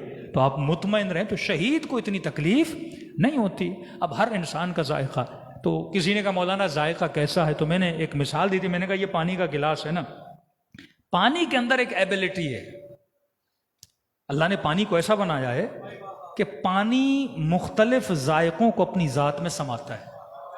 ہاں؟ پانی میں لیموں ڈالو تو پانی کھٹا، پانی میں شوگر ڈالو تو پانی میٹھا، پانی میں کوئی کڑوی چیز ڈالو تو پانی کڑوا. کہ یہ جو تمہاری زندگی ہے نا 60-70 سال کی، یہ پانی کی طرح ہے. ہاں؟ جیسے آپ بولو آب حیات، زندگی پانی کی طرح ہے. ذائقہ اللہ نہیں بناتا، اللہ تجھے زندگی کا پانی دیتا ہے. 60 سال، 70 سال، 80 سال، 40 سال، جتنی زندگی تمہاری ہے، اللہ تجھے پانی کی طرح صاف و شفاف زندگی دیتا ہے. اب اللہ کی آواز آتی ہے تیری مرضی ہے تو علی کی اطاعت کر کے اپنے پانی کا ذائقہ میٹھا بنا. ہاں؟ یا تیری مرضی ہے تو مخالفت خدا کر کے اس کو کیا بنا دے؟ کڑوا بنا دے. اب جب تیری موت آئے گی ملک الموت اور کچھ نہیں کرے گا، یہی گلاس لائے گا، گزری ہوئی زندگی کا ذائقہ جمع کرے گا اور تجھے کہے گا پیو. اب پینے والا جب پیے گا اور کڑوا ہوگا کہے گا ملک الموت یہ اتنا کڑوا کیوں ہے؟ تو آواز آئے گی بنایا میں نے نہیں ہے، بنایا تو نے ہے. تو ذائقہ ہم بناتے ہیں.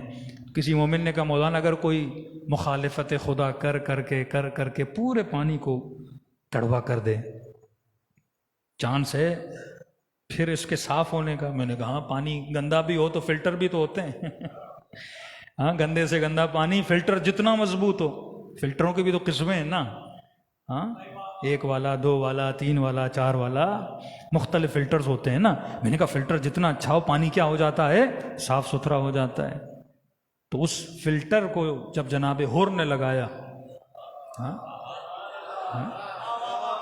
سارے پچھلے گناہ کیا ہو گئے؟ میٹھے ہو گئے. تو جب تم سے پوچھا جائے نا حسین کی مجلس میں کیوں جاتے ہو، کو یہ گریہ امام حسین وہ فلٹر ہے کہ معصوم نے فرمایا قیامت میں ہر آنکھ روتی ہے، 2 آنکھیں کبھی نہیں روتی. کہ کون سی آنکھیں؟ کا ایک وہ آنکھ جو اپنے گناہوں پہ روتی ہے، ایک وہ آنکھ جو حسین کی غم میں روتی ہے. ہاں، یہ وہ ڈراپ ہے، یہ وہ قطرہ ہے جو زندگی کے پوری گندگیوں کو صاف کر دیتا ہے. لیکن توبہ بھی وہ ہو جو توبۃ النصوح. یہ بھی لوگ سنیں، غلط فہمی نہ ہو کہ امام حسین کی مجلس میں آیا، میں نے گریہ کیا، اللہ نے سارے گناہ معاف کر دیے. امام رضا فرماتے ہیں کئی لوگ توبہ کرتے ہیں لیکن ان کی مثال ایسے جو اپنے گناہ اپنے اوپر ہنستے ہیں. کہ مولا وہ کیسے؟ کہ ہمارے حرم میں آتے ہیں، ہمارے وجود میں آتے ہیں، توبہ کرتے ہیں، پھر باہر جا کے پھر گناہ کرتے ہیں. کہ توبہ ایسی کرو جیسی کربلا میں حر نے کی. مولا توبۃ النصوح کی نشانی بتائیے. کہ نشانی یہ مثلا میں زندگی میں کبھی حرام کھاتا تھا، غیبت کرتا تھا، زیادہ جھوٹ بولتا تھا، نگاہ حرام میں مبتلا تھا، خدا نخواستہ کسی نشے کی عادت، جو بھی گناہ انسان کرتا ہے، جب اس کی توبہ کرو نا اہل بیت کی مجلس میں، اللہ کی محفل میں، مسجد میں، زیارت پہ جاؤ، پتہ کیسے چلے کہ میری توبہ قبول ہو گئی؟ فرمایا جب تک اس گناہ کی نفرت تیرے دل میں پیدا نہ ہو جائے تب تک توبہ قبول نہیں ہوتی.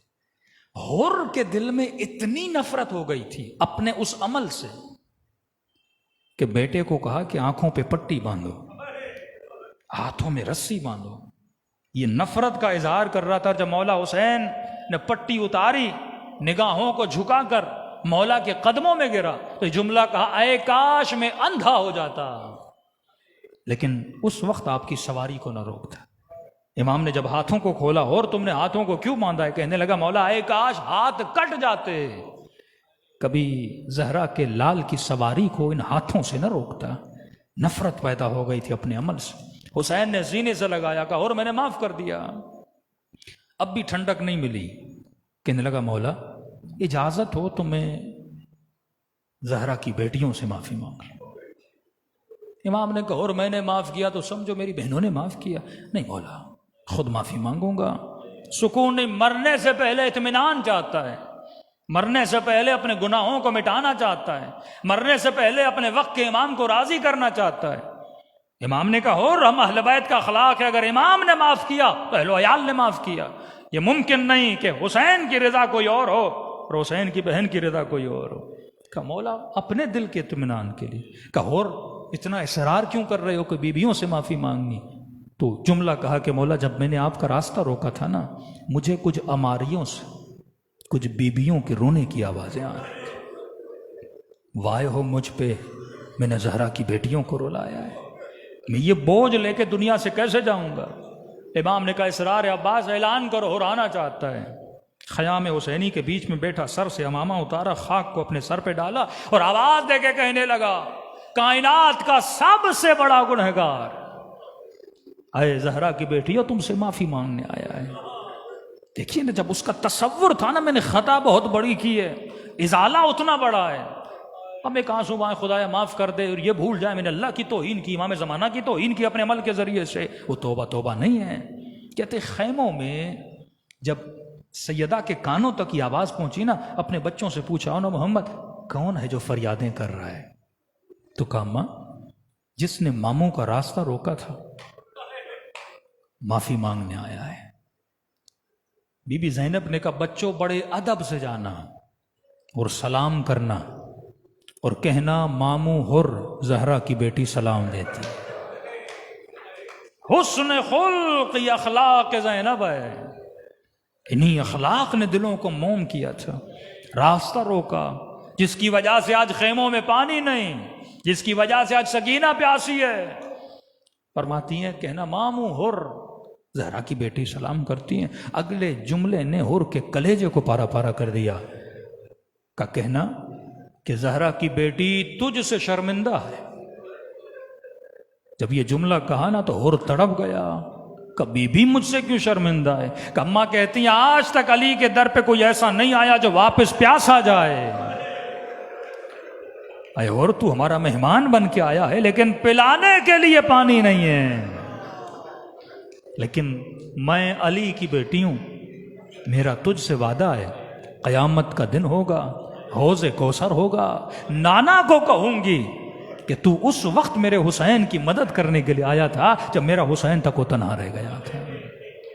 یہ کردار زینبی ہے، یہ اخلاق ہے. اخلاق متقابل ہوتا ہے. اگر اہل بیت کا ہمارے ساتھ یہ اخلاق ہے، میرا اپنے امام کے ساتھ کیا اخلاق ہے؟ دلوں کو کربلا لے کر چلیں، سلام کریں ان ہستیوں پہ جن کی خاطر یہ دنیا قائم ہے. اس گناہ کے زمانے میں، فحشا کے زمانے میں، فسق و فجور کے زمانے میں یہ اللہ کی نعمت ہے کہ زمین کے چھوٹے سے ٹکڑے پہ ذکر اہل بیت ہوتا ہے، یاد خدا ہوتی ہے، یاد حسین ہوتا ہے، روحوں کو اپنی اصل کی طرف متوجہ کیا جاتا ہے. فرمایا خلوص دل سے جو مجھ حسین کو سلام کرے اللہ اسے ثواب زیارت حسین نصیب کرتا ہے. خلوص دل سے جو مجھ حسین کو سلام کرے کہ مولا نشانی کیا ہے کہ زیارت ہو گئی یا ثواب زیارت مل گیا. فرمایا جو مجھ حسین کو سلام کرے اگر نہ چاہتے ہوئے اس کی آنکھوں سے آنسو آ جائیں تو یہ مت سمجھنا یہ تیرے آنسو ہیں، یہ حسین نے تجھے تیرے سلام کا جواب دیا ہے. جو تیرے آنکھوں میں تیر کے باہر آتا ہے تو دلوں کو متوجہ کریں کربلا کی طرف. دو جملے مصائب کے تاکہ خدا شہید کے درجات کو بلند کریں. اور ہم سب کو بھی مقام شہادت نصیب کرے.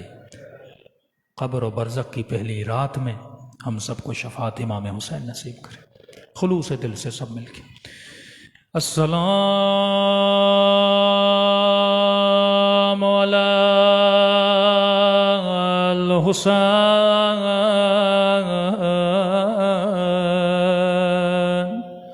وعلی علی ابن الحسین وعلی اولاد الحسین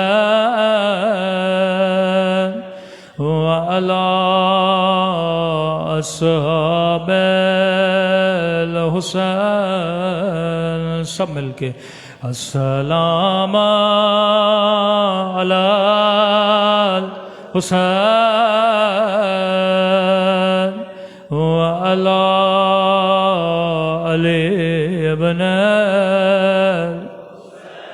حسین کی صدا بلند وعلی اولاد وعلی اصحاب. سب مل کے السلام علی الحسین وعلی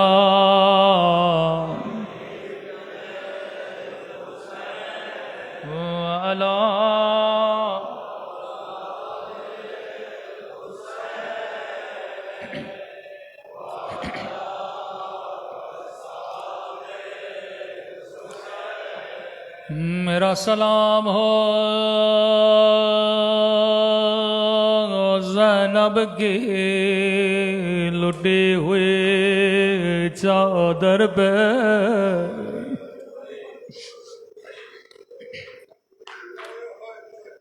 دلوں کو تھوڑی دیر کے لیے کربلا لے جائے.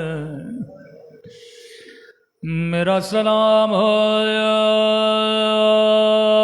سکینہ کی یتیم بے. باپ کے جانے کا سب سے زیادہ دکھ اس کی ننھی سی بچیوں کو ہوتا ہے. میرا سلام ہو زینب کے بندھے ہوئے ہاتھوں پہ. رو کے کہتی تھی عباس ذرا آنکھیں کھولو، ذرا میرے بندھے ہوئے ہاتھوں کو دیکھو. عباس زینب کو تجھ پہ بڑا ناز تھا. سنیں گے میرے امام زمانہ کیسے اپنے جد پہ روتے ہیں. فرمایا میرا سلام ہو ان ننھے سے رخساروں پہ جن کا رنگ بدلتا رہا. یہ نہیں کہا جن کا رنگ بدل گیا. کبھی شمر کے تماچوں نے رنگ نیلا کیا، کبھی ظالم کے تماچوں نے رنگ کالا کیا. اللہ آپ کو ننھی سی قبر سکینہ کی زیارت نصیب کرائے. اللہ آپ کو شام میں بی بی زینب کے روضے کی زیارت نصیب کرائے. سنیں گے اگلا سلام بڑا درد بھرا سلام ہے. فرمایا میرا سلام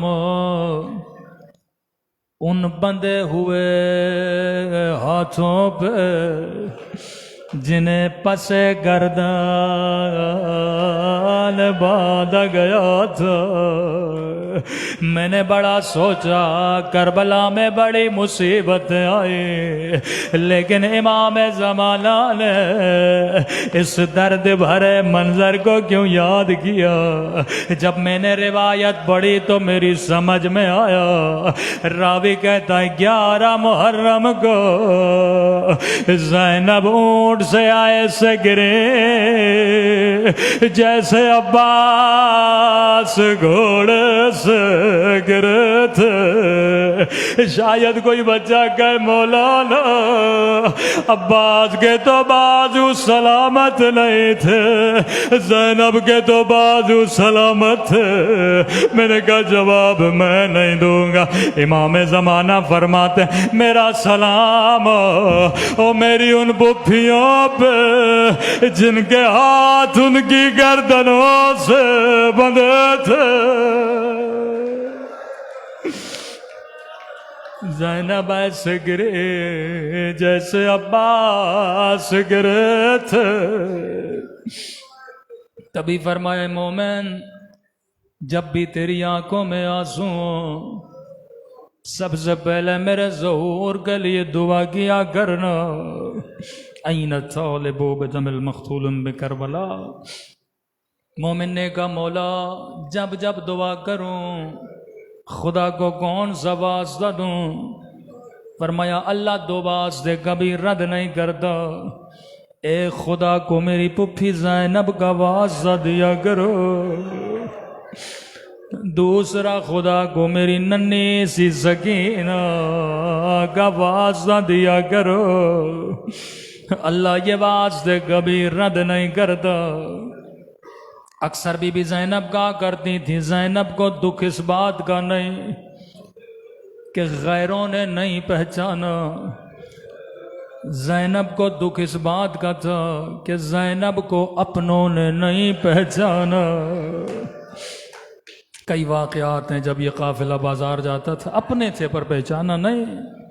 میں کہوں گا بی بی زینب اپنوں کا قصور نہیں، اپنوں نے کبھی زینب کو بازار میں نہیں دیکھا، اپنوں نے کبھی سوچا نہیں کجا زینب کجا بازار شاہ۔ اخلاق اہل بیت ایسا تھا۔ ملتا ایک یتیم بچی تھی جسے امام حسین گھر لے کر آئے، ایسے پالا جیسے حسین نے اپنی سکینہ کو پالا۔ جوان ہوئی، شادی شام میں ہو گئی، ہر سال مدینے آتی تھی، مولا کی زیارت کرتی تھی، رو رو کے کہتی تھی مولا میں اپنے شوہر کو کہتی ہوں میرا حسین بڑا کریم ہے۔ جب بھی آتی ہوں کہتا ہے اپنے مولا کو دعوت دینا، مولا کب میرے گھر آئیں گے؟ امام نے فرمایا شیرین ہم آئیں گے لیکن تو پہچان نہ سکو گی۔ رو کر کہنے لگی مولا ان آنکھوں کو نکال دو جو اپنے مولا کو نہ پہچان۔ امام نے فرمایا شیرین تیرا قصور نہیں ہوگا، ارے حالات بدل جائیں گے۔ لیکن شیرین حسین کی ایک وصیت یاد رکھنا جی میرے مولا، شیرین قیدیوں کا خیال کرنا، قیدی بڑے مظلوم ہوتے ہیں۔ شیرین کہتی ہے زندگی گزرتی رہی لیکن مولا کی وصیت سمجھ میں نہیں آئی، بس اپنے شوہر کو کہہ دیا جب بھی بازار میں کوئی قیدی نظر آئے گھر لے کر آنا، میں کھانا کھلاؤں گی، میں پانی پلاؤں گی، کیونکہ میرے مولا کی وصیت ہے۔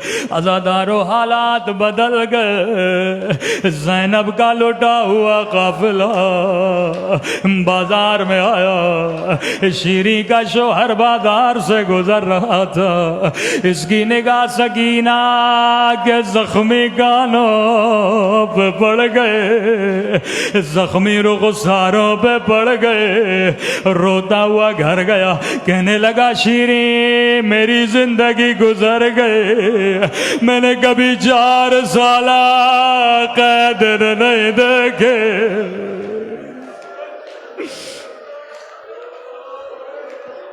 اگر اجازت دو میں ان قیدیوں کو گھر لے کر آؤں. کہتی ہے جلدی کرو میرے مولا کی وصیت ہے. یہ لینے گیا، شیرین نے جلدی جلدی سے سفرے بچھائے، پانی رکھا، کھانے کا انتظام کرنے لگے. اب قیامت کا منظر تھا جب زینب کا قافلہ شیرین کے گھر میں آیا، جسے زینب نے حجاب سکھایا تھا اس کے سر پہ چادر موجود،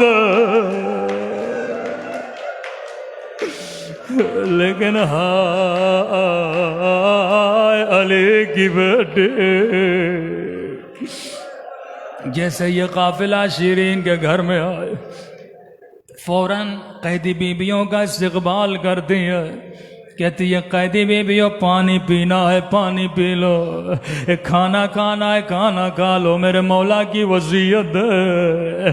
قیدی بیویوں نے کہا مومنہ ہمیں پانی نہیں چاہیے، ہمیں کھانا نہیں چاہیے، اگر اجازت ہو تیرے گھر میں ماتم کر لے. ارے ایک دن میں ہمارے گھر سے 18 لاشیں نکلی ہیں، کسی نے ہمیں رونے نہیں دیا. قیدی بیویوں جتنا رونا ہے رو لو، میں تجھے کیوں روکوں گے. یا قیدی بیویوں نے ہلکا بنایا. ایک مرتبہ قیدی بیوی اٹھی، بڑا درد بھرا بن گیا. جس بہن نے شیریں کے کلیجے کو ہلایا، رو کے کہنے لگی اے حسین، اے حسین، اے حسین کے غریب الوطن بھیا، اے حسین کے پیاسے بھیا. شیریں نے جیسے حسین کا نام سنا کہ اے قیدی بی بی یہ نام لے کے بیان نہ کرو، یہ میرے مولا کا نام ہے. قیدی بیویاں چپ ہو گئے کہ شیریں تیرا گھر ہے، اگر اجازت نہیں تو ماتم نہ کریں گے. کہنے لگی اے قیدی بیویوں، اگر تمہارے مقتول کی کوئی بیٹی ہے اس کا نام لے کے بیان کرو. عزیزو بیٹی کا نام آنا تھا.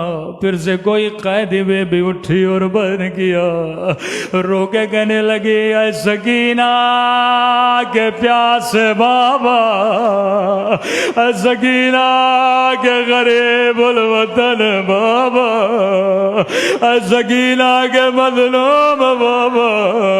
شیریں نے کہا قیدی بیوی چپ ہو جا، یہ تو میرے مولا کی بیٹی کا نام ہے، اللہ سکینہ پہ میری بچی قربان کر دے. قیدی بیویاں چپ ہو گئے.